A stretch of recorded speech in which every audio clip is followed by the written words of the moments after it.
Okay, this is Jax, and this is what my parents didn't know. We're just gonna jump right into this, and I'm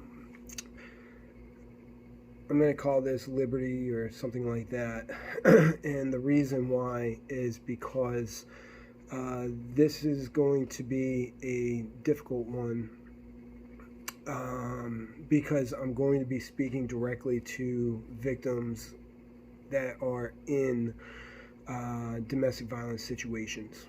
Now, now, a lot of what I talk about and a lot of what I have researched, studied, and also worked with other people concerning has been how we get ourselves into situations where we're dealing with power and control dynamics. and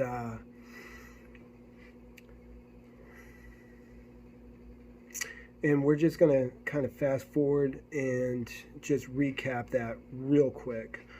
Uh, if you are in a relationship where where you have someone, whether it be a partner or a parent or a guardian or whatever it is, friendship, if you are in a situation where you feel like you have no voice, no say, where you feel like you do not have value to the other person, they mistreat you. There's a couple of statements that I think of: misdistribution of responsibility. So you'll notice if you're a student of this, you'll notice that a lot of the victims are stay-at-home moms. The stay-at-home moms, they have a bunch of wars against them. They have women that look down on them, that criticize them. They're not living up to the work of the women's rights movement. That the way that was paved for them is not being honored, and as opposed to it being the empowerment of women to say, I want to be home taking care of my children, they're kind of shamed for that.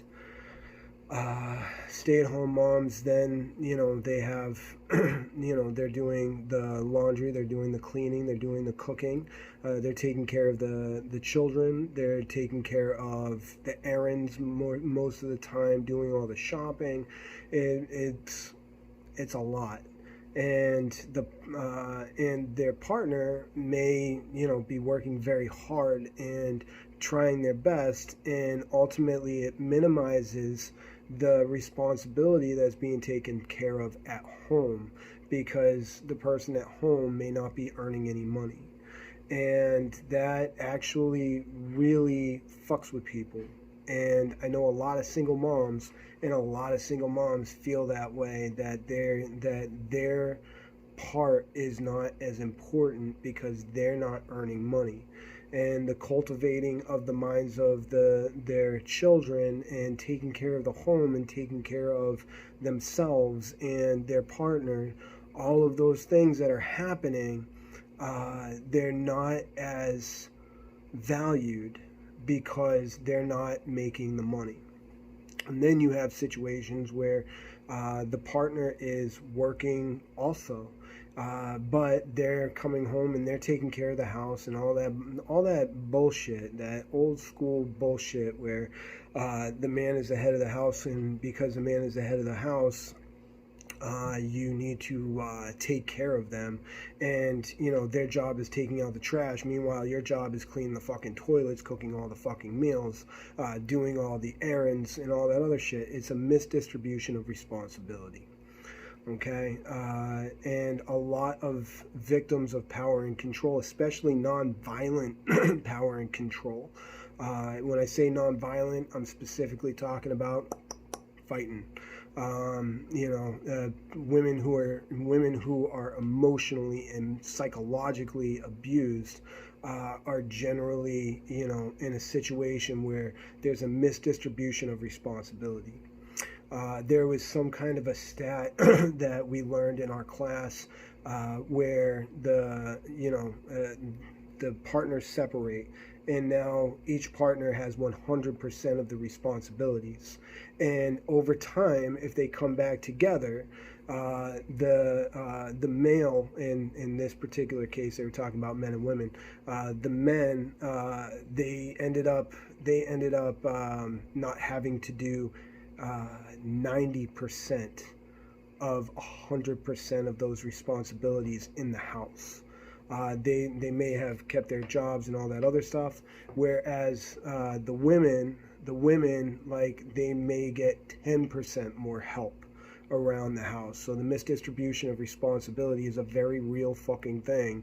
And if you're listening to this, you're probably doing the math in your mind.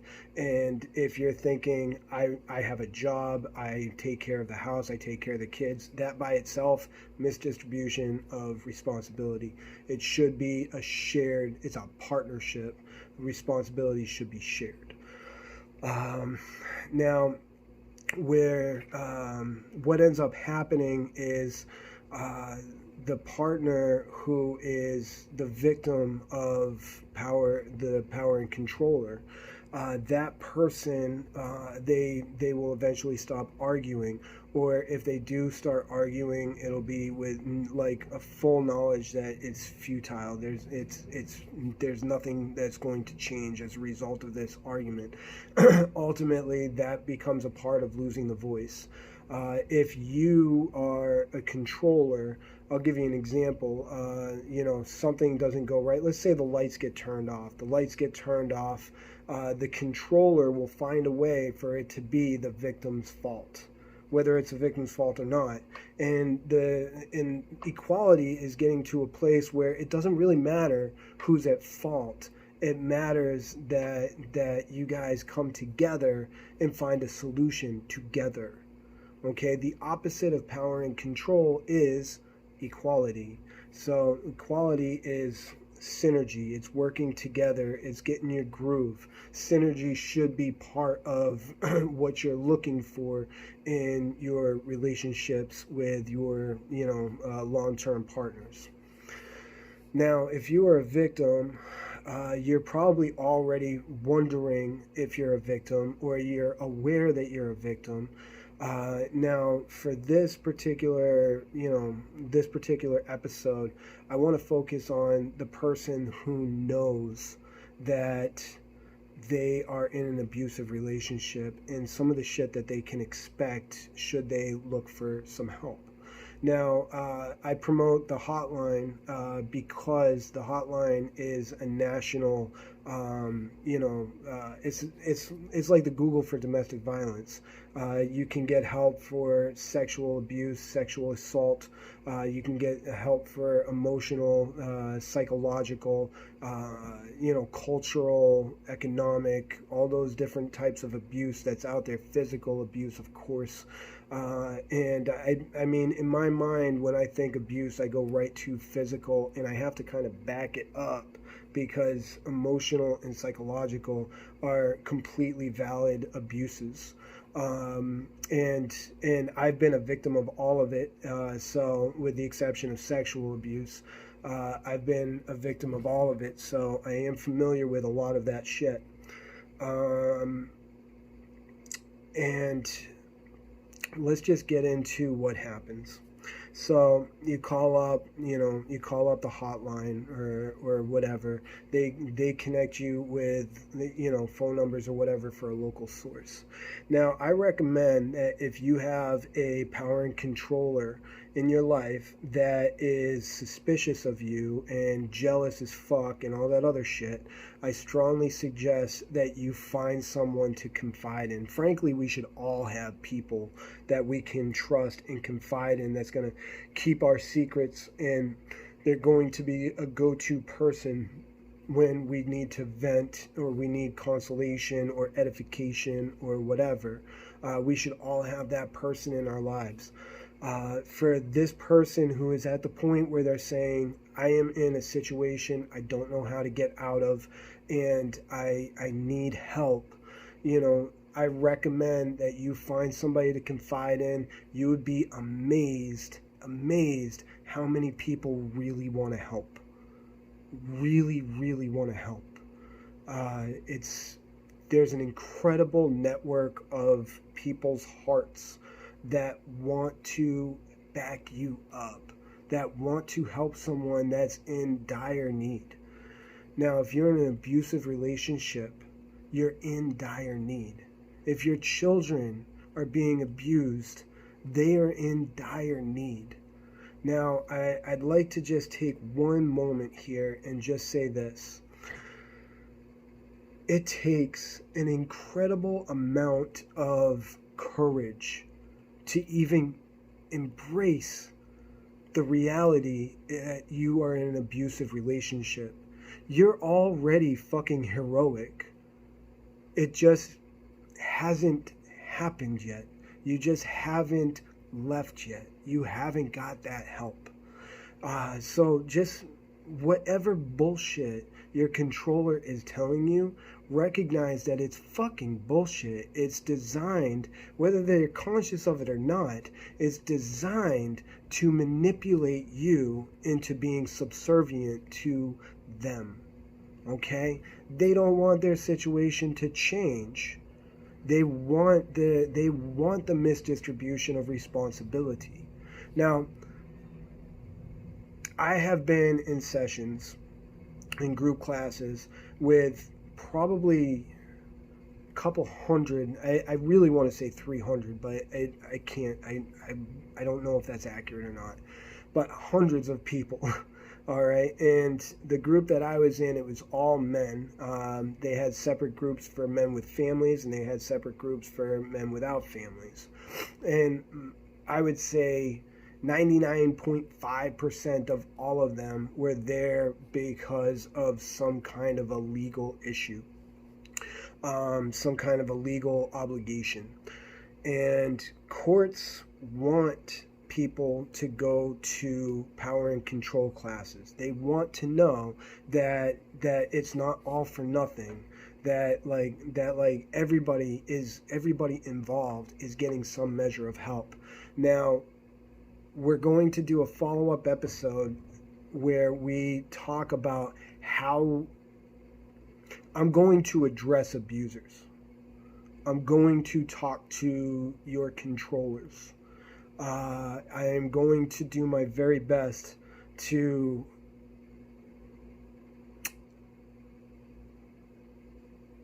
support you in your communication of how they're treating you. And the reason why I bring up these hundreds of people, you had motherfuckers that did not give a fuck. They just wanted to do their time and get the fuck out. They were happy they weren't in jail. They fucking hate their check, and they just want to be fucking done. Then you have motherfuckers like me. And a motherfucker like me, I read Power and Control. And when I read Power and Control, this one's Power and Control.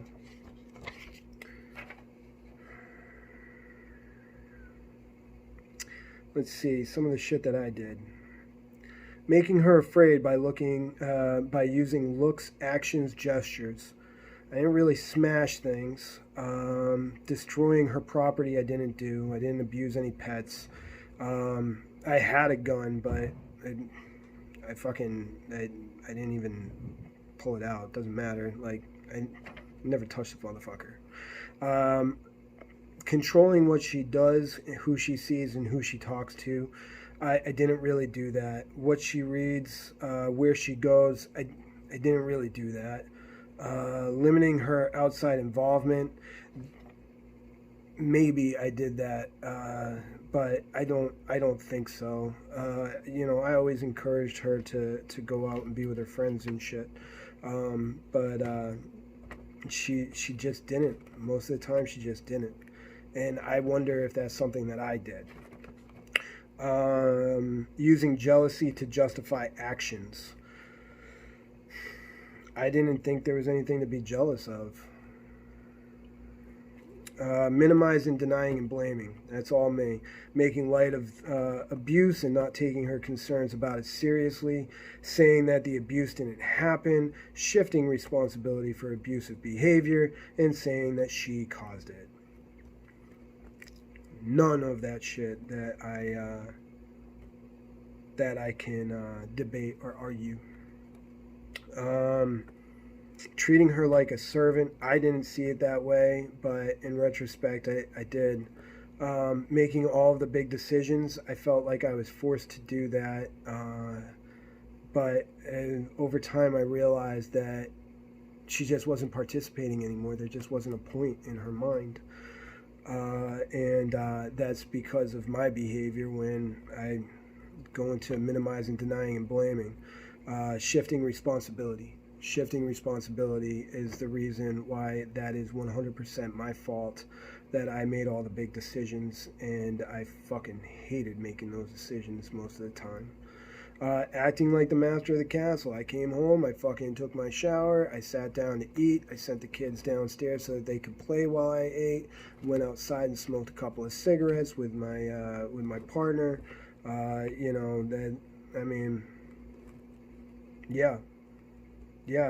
was acting like the master of the castle. I just did it. Being the one to define men's and women's roles. I don't know. I don't know if I did that. I don't think I did. And then the one that we're all guilty of, and that's according to the 80-plus-year-old woman who's been doing this, doing these classes and working with abuse victims and abusers for 50, 60 years. We are all guilty of the following: putting our partner down, making them feel bad about themselves, calling them names. By the way, if you say your idea is stupid, you're saying they are stupid.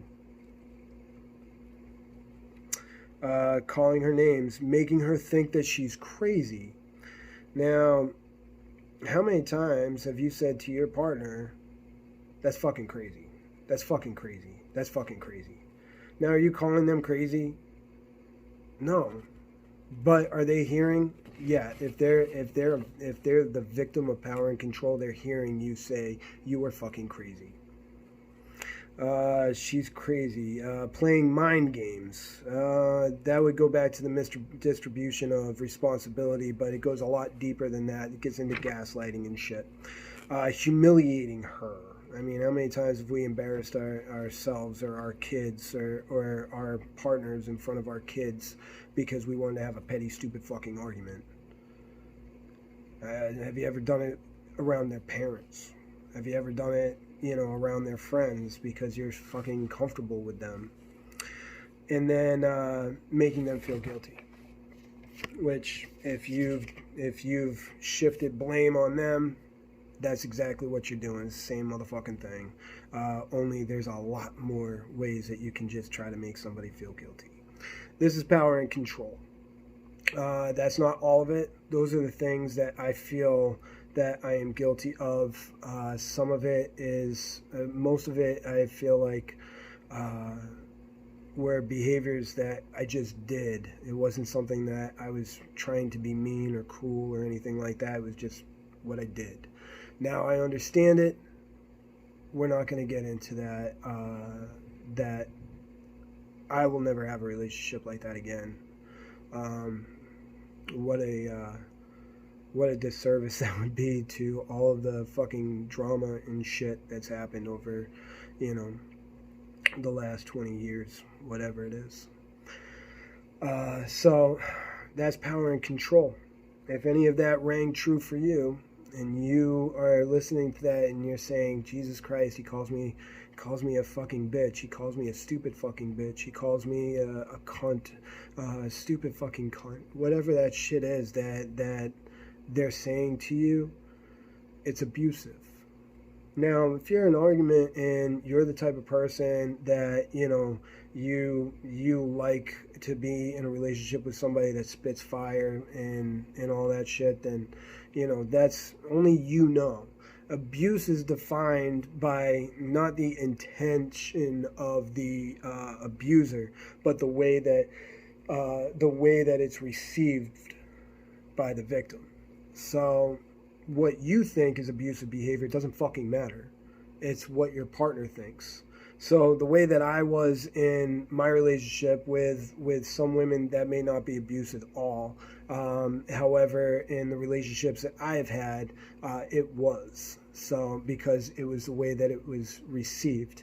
And because I was not a student of how to love them, and because I didn't have the humility to recognize my own fucking faults, that is why what I did was abusive. Now you've got a big decision to make. You've called the hotline. The hotline connected you with an advocate in your area. That advocate sits down with you, and then they ask, well, I don't think it's the advocate that asks the questions. Actually, you might get these questions a lot. It may be just the police, but these are the questions that are involved in the lethal assessment protocol. And I'd like you to listen to this, and I'd like you to answer these questions in your mind. Okay? Has he or she, this is talking about the controller, has he or she used a weapon against you or threatened you with a weapon? Has he or she threatened to kill you or your children? Do you think he or she might try to kill you? Does he or she have a gun, or can he or she get one easily? Has he or she ever tried to choke you? Is he or she violently or constantly jealous, or does he or she control most of your daily activities? Have you left him or her or separated after living together or being married? Is he or she employed? Actually, it says unemployed. Has he or she ever tried to kill him or herself? Do you have a child that he or she knows is not his or hers? And lastly, does he or she follow or spy on you or leave threatening messages?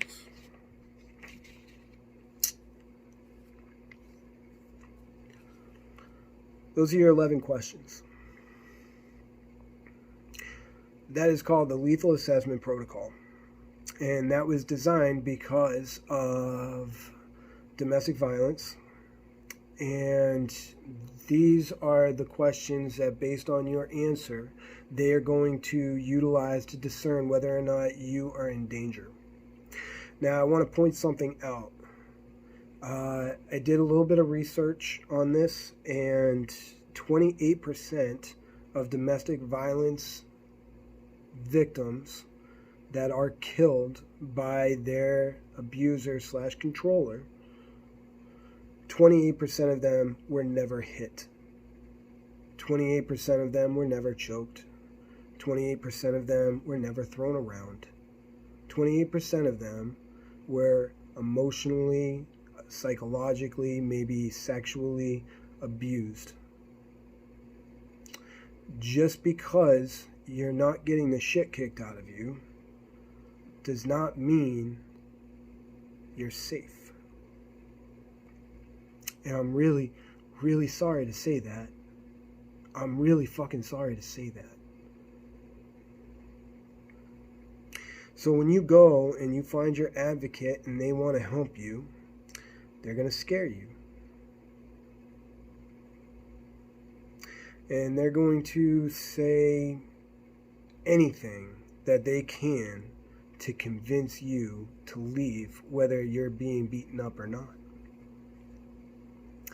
They're going to, if you're indigent, if you don't have a lot of money, they're going to offer you all kinds of things, places to live, and we're going to pay your bills and all that other shit, for a period of time. They're going to take the offerings of people who donated to them, and they're going to utilize that money to try to get you safe. They're going to offer you a shelter. You're going to go to that shelter, and while you're in that shelter, you're going to, the police will be issuing some kind of a protection from abuse order. That's what I got. They're going to have some kind of a anti-harassment or whatever the fuck. They're going to basically provide paperwork that is going to tell the police, if this woman reaches out to you, take every precaution. Now, I am not going to tell my fucking story. That's for, well, you're getting the product of my story. I've decided that I'm going to take my story and utilize it to help. So, know this. I'm going to, in the other video, I'm going to address the controllers, the abusers. And in this video, I'm going to say something, and I'd like you to think about it now. Change is inevitable. But directing your change is not. If your controller, if your abuser is incapable of seeing what they've done and then making a commitment to change, this does not happen in a couple weeks. It does not happen in a couple of months. One of the guys that was a facilitator in my group, he said to me at some point, or he was addressing the group, and he said at some point, I stopped saying it was her fault. It was her fault. It was her fault. And I asked him, I says, when was that? And he was like, I think he said it was like 3 months into these classes. Usually the abuser will get into if based on what the judge has to say and what you require as a part of the agreement. So let me just throw that away for a second. PFA, okay? What's going to happen is you're going to go to the shelter. You're going to stay in the shelter until they're certain that you're safe. He's not coming back or she's not coming back to hurt you. They're going to keep you and your kids there. Okay, it's fucking scary. It's very fucking scary. Okay, now when that happens, okay, they're going to counsel you and they're going to give you some tips and shit like that. Especially if you have children, they're going to give you some guidance on what to do to help your children. Now, I'm not going to get into that either. But I will tell you that what's going to happen is there's going to be a couple of weeks between the time they get served with the PFA or the restraining order or whatever the fuck it is, okay? If there is a need to go to court, you got about 2 weeks. You got about 2 weeks. So when you're making your plan, understand that you're committing to 2 weeks, okay? You've found an advocate. You are now, you've already taken care of the lethal assessment protocol. The police have decided whether or not they believe that your life is in danger. They're going to assume it is, by the way. They're going to assume it is. And then you're going to go to a shelter, and from that shelter, they're going to issue out whatever kind of restraining order that you feel is necessary. And then you go home. That's if they have not convinced you to relocate and disappear. Now, I'm a dad. I actually give a fuck about my kids. And the idea of relocation is something I can't think too much about. However, one of the guys that I was in a group with was a gaslighter, and he was a manipulator, and he admitted to it. And it took him, basically his fiancée or whatever she was, took their baby and disappeared. He did not know where they were. for almost 6 months. Now think about that. For almost 6 months, this guy wasn't able to see his kid because she was afraid and she needed to disappear. Now, when that happened, it just happened for him, and he was like, holy fuck. Matter of fact, I would say he probably took more ownership than anybody I met out of all those people in that class. And what I really adored about his story was that his girl, like, or his ex, I should say, I'm so sorry. His ex, she allowed him to earn her trust enough that he met his baby after all of that time. And what an amazing woman that is, that she was aware of what to look for in the changes, and she wasn't getting back together with him, I don't think, but she wanted this kid to have a dad. But she also needed to escape because he was seriously fucking gaslighting her. He was doing it on purpose and admits to it. And she left. He worked on himself. He took ownership. But taking ownership is not enough. Okay? If you want to know if this person has changed, watch the pattern of behavior. What are they doing? Because I can tell you a lot of the guys that go into that group, they're there because they have to be, and they may learn what to say, but you can, if you want to know if somebody's really changed, let them know that you want their advice about something. Okay? Just a little tip. If you go to them and say, what do you think I should do in this situation? If they tell you what to do, okay? Number one, they shouldn't be telling you what to do. They should be listening and waiting for you to invite them to give advice if that's what you even want, okay? But let's say you let them give you advice, okay? Let it sit. Let it sit. I'm going to do it. I'm going to take your advice, at some point, whatever, okay? And then tell them it didn't work. If they say that it didn't work because you fucked it up, there hasn't been enough change. There hasn't been enough ownership. Okay? There's a million little things that you can do like that to find out where that person really is. Okay? Now, getting back to it, a PFA evicts the controller from the home, the abuser from the home, okay, and gives you the home. You will have to figure out how to pay for it, but they will help, okay? They will help. I believe that they'll have some kind of a housing voucher or something like that, depending on where you are, that will help get you set up so that you can get to a place where you can afford to do all of this shit.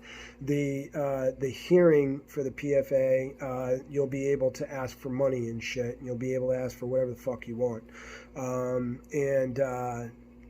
And most judges are going to be reasonable about it, but most judges are okay with hurting the controller a little bit more. So, just something to keep in mind.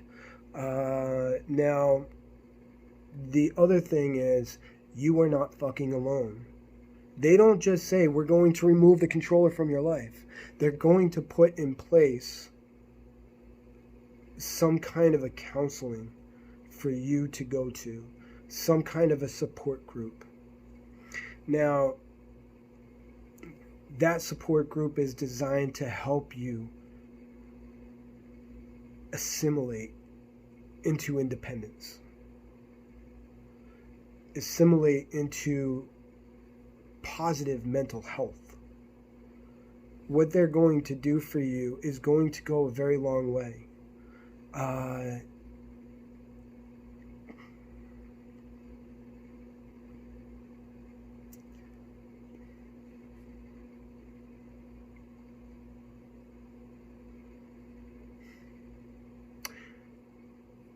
you're going to be okay. You're going to be okay. Now, if you're not escaping, if you don't feel like you're in danger, you don't feel like you're in an irreversible situation, if you don't feel like you have to take those dramatic steps, you'll need counseling, couples counseling, individual counseling. You're going to want to understand your mental health. You're going to want to find out if you have PTSD. You're going to want to find out like if there's anything in particular that you need to focus on for your own mental health. If you're going to stay in that relationship and you're going to allow that person to stay in your life, they need to make those changes actively.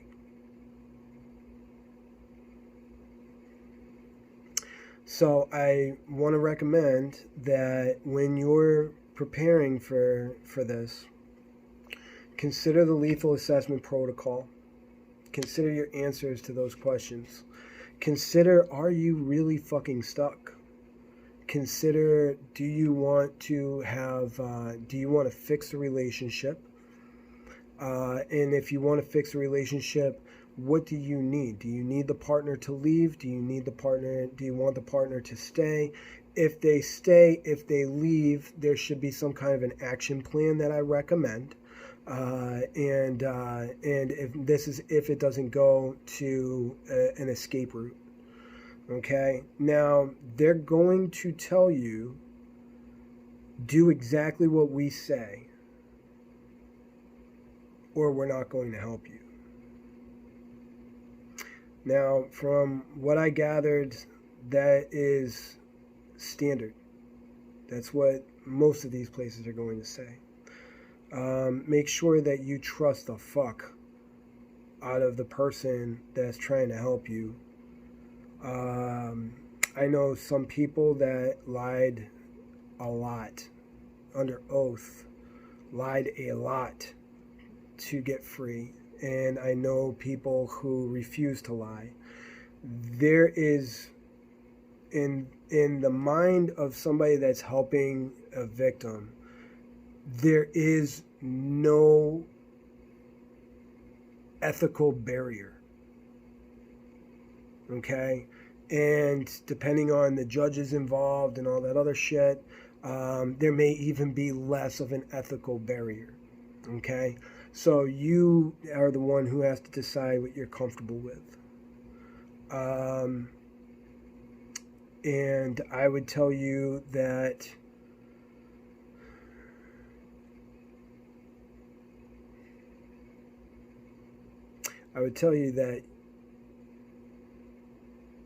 you protect yourself. You protect your kids.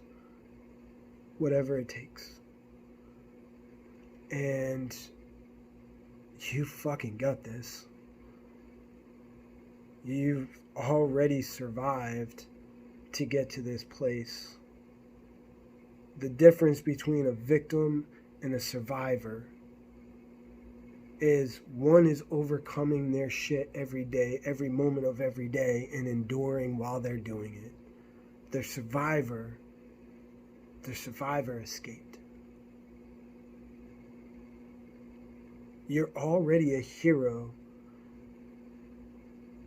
You just have to decide what you're going to do with it.